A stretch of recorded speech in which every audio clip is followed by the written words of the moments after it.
You're looking at 3 Australian 50-cent coins, but don't let their ordinary appearance fool you. I'm exposing only 3 special ultra-rare coins that collectors desperately want, and the first one is already hiding in plain sight. Do not spend these coins. Check your collection now, because that old, dark-looking piece could be hidden wealth. Stay with me, because each coin gets more shocking, and collectors are hunting for examples they can actually own. Coin 1, Australia, 1977, 50 cents, Silver Jubilee. Imagine finding an old 50-cent coin covered in dark spots, looking worn, forgotten, and almost worthless, and then discovering that collectors see something completely different. That is exactly why you should never judge this 1977 Australian 50-cent coin by its surface alone. If one is sitting in an old jar, drawer, tin or collection, stop before you spend it. This is the kind of coin that can turn an ordinary handful of change into a serious collector discovery. The year 1977 gives this coin an immediate story. Australia was celebrating the 25th anniversary of Queen Elizabeth II's accession to the throne, known as the Silver Jubilee.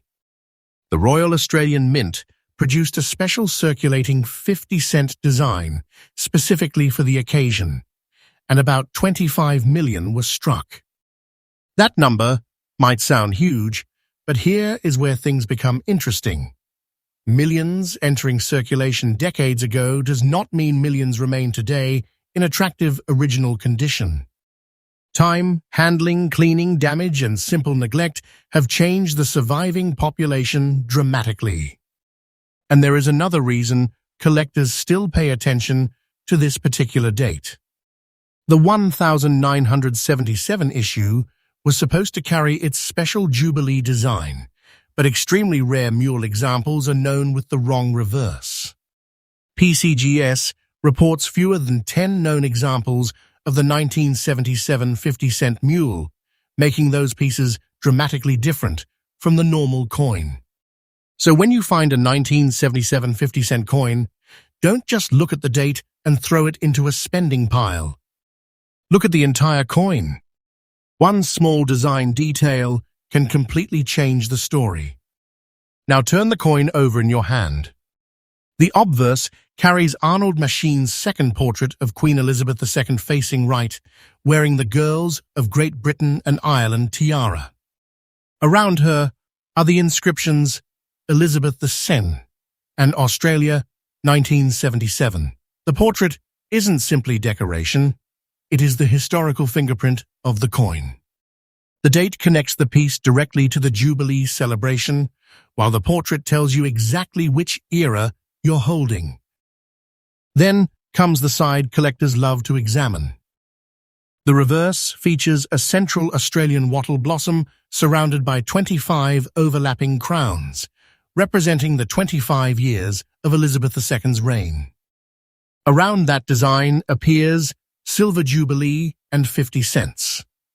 The reverse was designed by Stuart Devlin.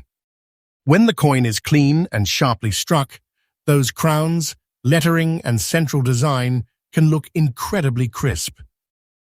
But when a coin has spent decades moving through pockets, tills, and drawers, those tiny details can soften, and that's where condition starts becoming critical. Here is something you can actually feel without any specialist equipment. This 50-cent piece is a 12-sided coin with a diameter of about 31.5 millimeters and a weight of approximately 15.55 grams. It is made from copper nickel, commonly specified as 75% copper and 25% nickel, and catalogued at roughly 3 millimeters thick. Its edge is plain rather than carrying decorative lettering. Numista. That combination gives it a substantial feel compared with many smaller Australian denominations. Pick one up and rotate it between your fingers. The 12-sided shape is one of its instant visual signatures. Now look at those black spots you mentioned. This is where I want you to slow down. Dark toning, surface dirt, and spots do not automatically mean a coin is rare, and they certainly don't automatically make it valuable. But they can tell you that the coin has lived a long life. Original surfaces can matter greatly to collectors, while harsh cleaning can leave permanent scratches and unnatural brightness. So if your 1977 coin has an old, authentic-looking surface, do not clean it just because you think it looks ugly. Original toning can be part of the coin's character. The worst mistake would be trying to make a potentially interesting old coin look new with chemicals, polishing cloths, or abrasive materials. This is where the ugly coin trap becomes powerful. A coin sitting in a dark shed or forgotten box may look like something you would happily throw into a vending machine. But collectors don't always chase shiny coins. They look at originality, strike quality, surface preservation, damage, color, wear, and unusual characteristics. If your coin has dark areas, inspect them carefully under good light. Are they simply dirt, natural toning, corrosion, environmental damage, scratches, something else? Never assume. Most people miss this because they see a dirty old coin and stop looking. And don't expect to find a traditional mint mark screaming at you. This 1977 circulating commemorative was produced by the Royal Australian Mint in Canberra, and the standard issue isn't defined by a prominent mint mark like some other world coins. That means your attention should move toward the date, portrait, reverse design, lettering, and overall construction. If someone tells you that every valuable 1977 50-cent coin must have a certain mint mark, be careful. The real story is much more complicated. Now imagine this coin sitting inside a collection for 40 years. Nobody spends it. Nobody polishes it. Nobody bends it, scratches it, or rubs the surfaces. Every year that passes, another group of damaged examples disappears from serious consideration. That's why original condition matters. Collectors want coins that preserve the details that made them special when they were struck. And when supply of attractive examples becomes tighter, while interest remains strong, the better preserved coins can attract much more attention than ordinary worn pieces. But there is an even more exciting possibility. If you find a 1977 50-cent coin, compare the reverse carefully with the expected Silver Jubilee design. The normal coin should show the wattle blossom surrounded by the 25 overlapping crowns. If instead you discover the Commonwealth coat of arms reverse associated with regular Australian 50-cent pieces, stop immediately. That could be the feature that turns a familiar-looking 1977 coin into a completely different numismatic story. Has documented these rare mule pieces with estimates of fewer than 10 known examples. That is the kind of discovery that makes collectors lean closer to the table. At an auction, a genuinely rare error or mule isn't treated like an ordinary 50-cent piece. Serious collectors can become extremely competitive because the problem isn't simply finding money, it is finding another example. When only a tiny number are known, one person selling may create an opportunity that another collector has been waiting years to see. That's when bidding can become aggressive, and suddenly the coin that looked insignificant in your hand becomes the center of attention.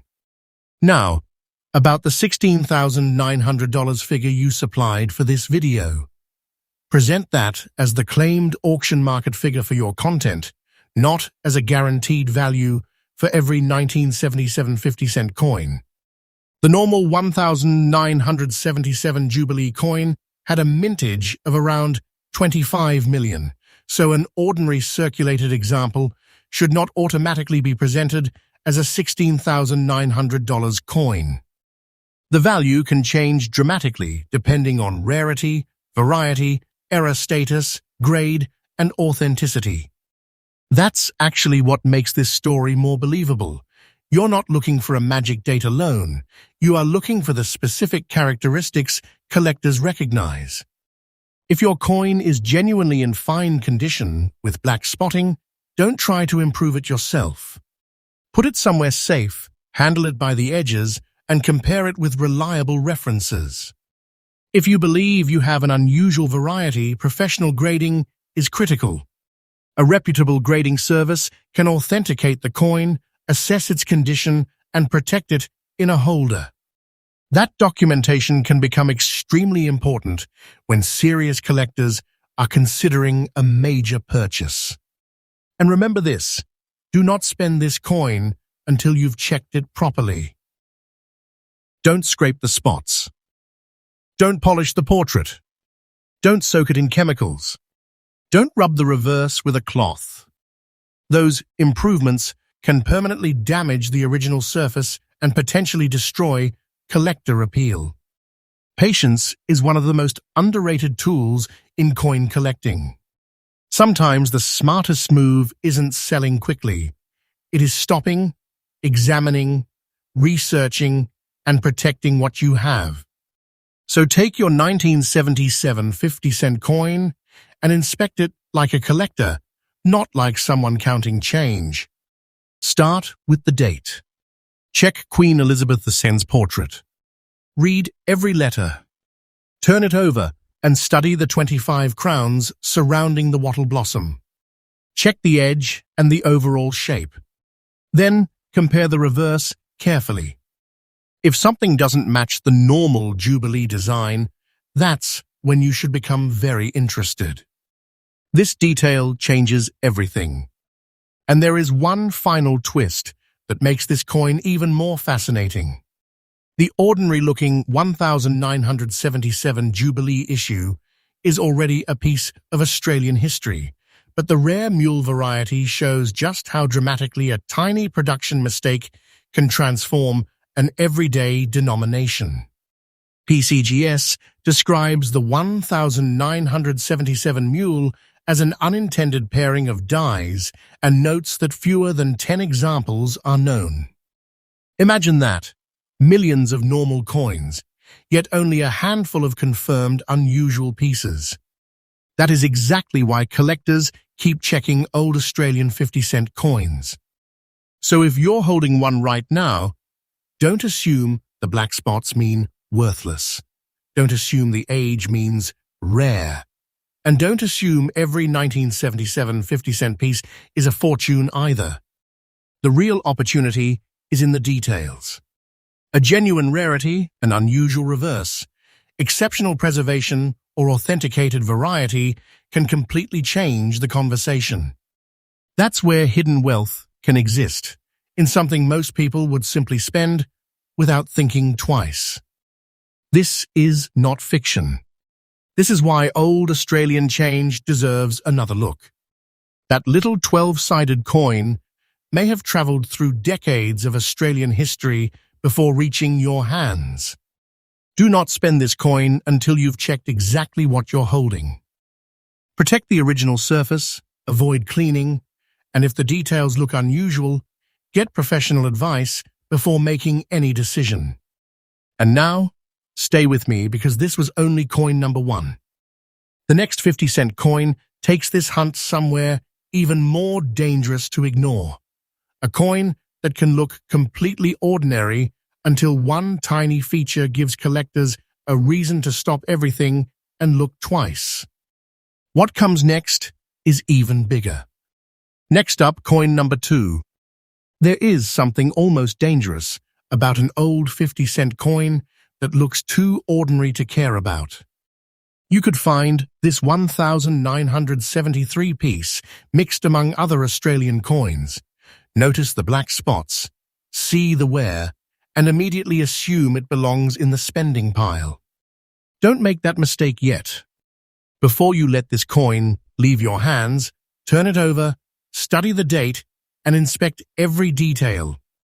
The 1973 issue has a surprisingly interesting story, and one number makes it especially worth checking.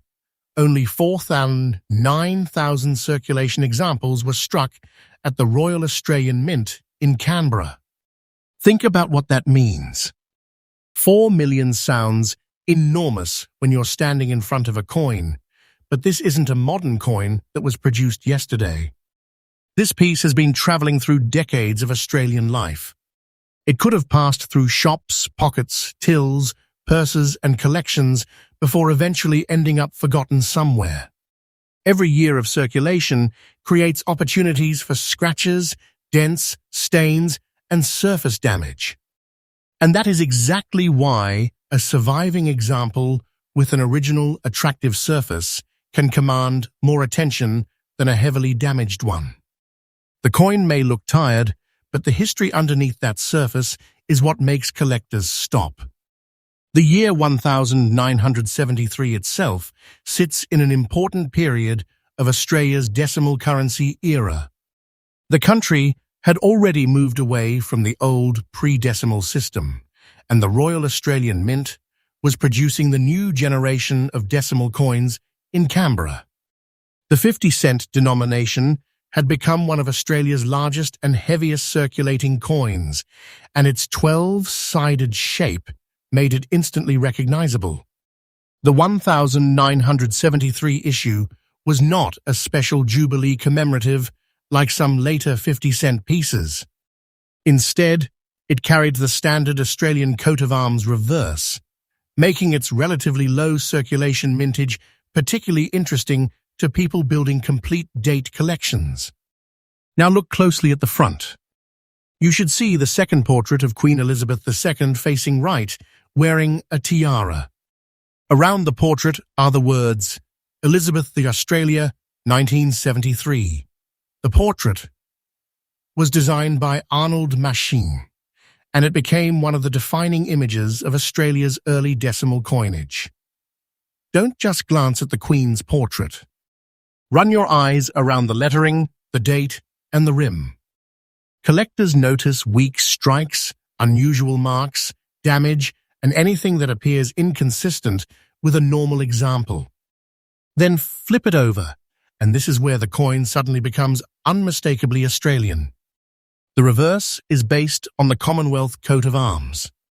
At its center is the shield divided into 6 sections, representing the badges of Australia's 6 states. Supporting the shield are the kangaroo and emu, with the Commonwealth star above, and a scroll carrying Australia. The denomination 50 cents also appears on the design. The reverse was designed by Stuart Devlin. This isn't just decoration. It gives the coin a huge amount of visual information, and every raised detail becomes something that can wear down through years of handling. Now feel the coin. This isn't a tiny piece of change. The 1973 50-cent coin is 12-sided, measures approximately 31.5 millimeters across, weighs about 15.55 grams, and has a plain edge. Its composition is approximately 75% copper and 25% nickel, making it a copper-nickel coin rather than a silver coin. Its substantial size and weight give it that unmistakable Australian 50-cent feel. If your coin seems dramatically different in weight or dimensions, don't immediately celebrate, but don't ignore it either. An unusual physical specification is something worth investigating professionally. And now we get to those black spots. This is where people can make a very expensive mistake. Black spots do not automatically prove that a coin is rare, and they do not automatically mean the coin is worth thousands. They may come from environmental exposure, staining, corrosion, or other surface problems. But if you're holding an old coin, the last thing you want to do is attack the surface before understanding what you're looking at. Never clean this coin. No polish, no abrasive cloth, no chemical bath, and no scraping.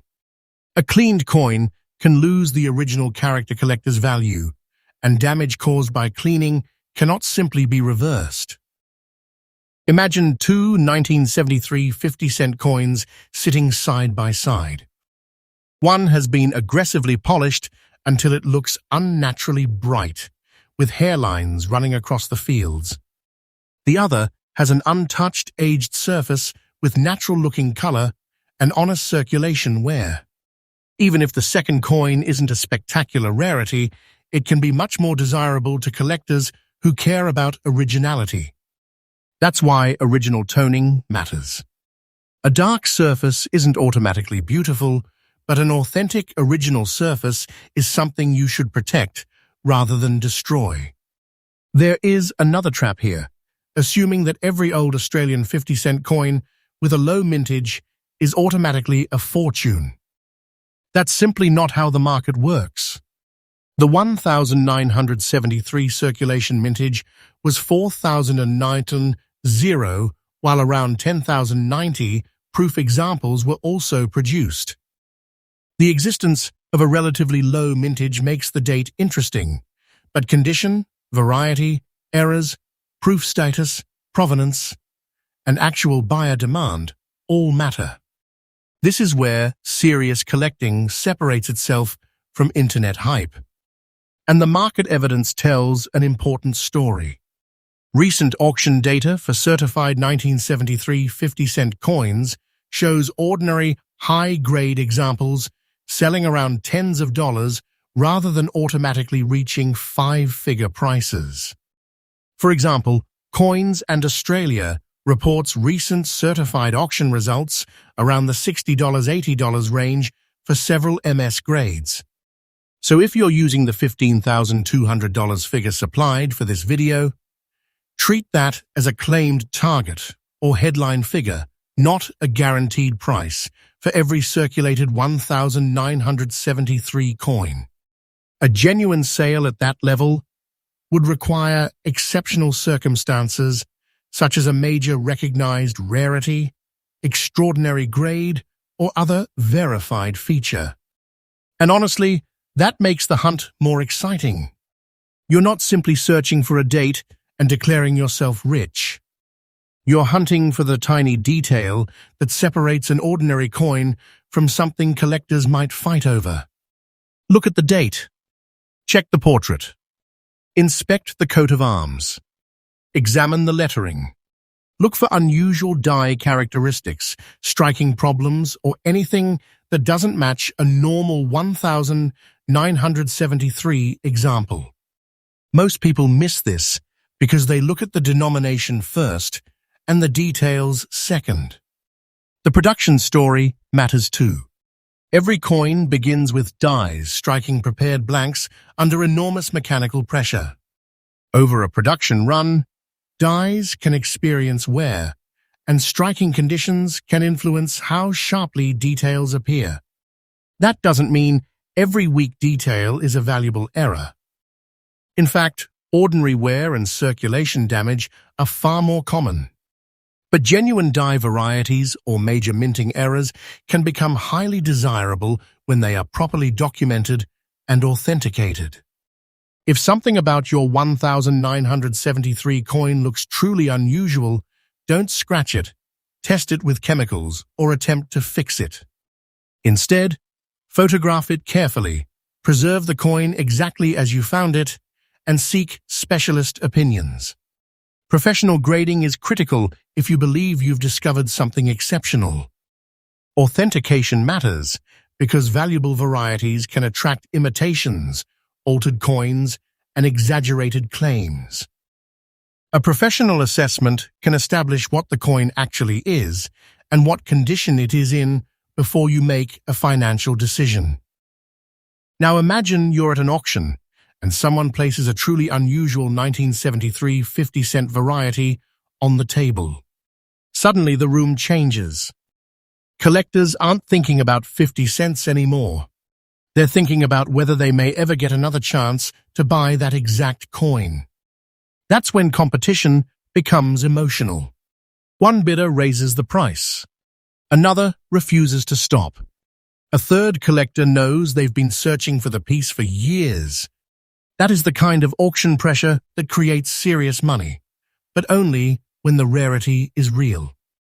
And this is why collectors don't always sell immediately. If a coin is genuinely scarce, some owners hold onto it because replacing it may be difficult. Supply can become tighter while interest in Australian decimal coinage continues. But remember, scarcity alone isn't enough. The market ultimately decides what buyers are willing to pay, and the strongest prices normally go to coins with documented rarity, excellent preservation, or an important recognized variety. So what should you do if you actually have a 1973 50 cent with black spots? First, don't panic. Second, don't clean it. Third, don't spend it until you've properly checked it. Hold it by the edges and use good lighting. Inspect both sides at different angles. Compare the portrait and coat of arms with a known standard example. Check the date and lettering. Examine the edge. If anything looks unusual, stop there. Don't try to make the discovery yourself by damaging the coin. One more thing. Don't let the black spotting convince you that the coin is worthless. At the same time, don't let an exciting internet headline convince you that every spotted 1973 50 cent coin is worth $15 200th. The truth is more interesting. The ordinary issue is a historically significant early decimal coin with a circulation mintage of 4009, while genuine varieties, errors, and exceptional examples can tell a very different story. This is where patience can become your biggest advantage. Someone who spends the coin immediately gets 50 cents. Someone who takes 5 minutes to inspect it may discover a date, variety, or condition that deserves further research. Do not spend this coin simply because it looks old and dirty. Protect it first. Research second. Consider selling only after you understand exactly what you're holding. And if your example is truly in fine condition with dark spots, remember that condition terminology should be used honestly. Fine condition generally means noticeable circulation wear, while major design elements remain visible. It is not the same as mint state. A coin in genuine circulated fine condition should not be marketed as an uncirculated masterpiece. The strongest collector value depends on what is actually present, not what we wish the coin would be. The real treasure here is the possibility of discovery. A coin that once represented only 50 cents can carry a story stretching back more than half a century. It represents Australia's early decimal era, the Royal Australian Mint's production in Canberra, Queen Elizabeth II's portrait, the Commonwealth coat of arms, and the countless hands that carried it through everyday life. So take another look at that 1973 coin. Don't polish it. Don't scrape the black spots. Don't throw it back into circulation. Check the date, inspect both sides, study the details, and protect the original surface. If you believe you've found something genuinely unusual, professional grading and authentication are the safest next steps. Because here's the part I want you to remember. The coin doesn't have to look spectacular to deserve your attention. Sometimes the biggest mistake is throwing away the ugly one before discovering why collectors were interested in it. And we're not finished. This was only coin number 2. The next Australian 50-cent piece takes the hunt into an even more intriguing territory, where one tiny characteristic can separate a normal old coin from the kind of discovery collectors dream about. Stay with me, because what comes next could make this 1973 coin look like only the beginning.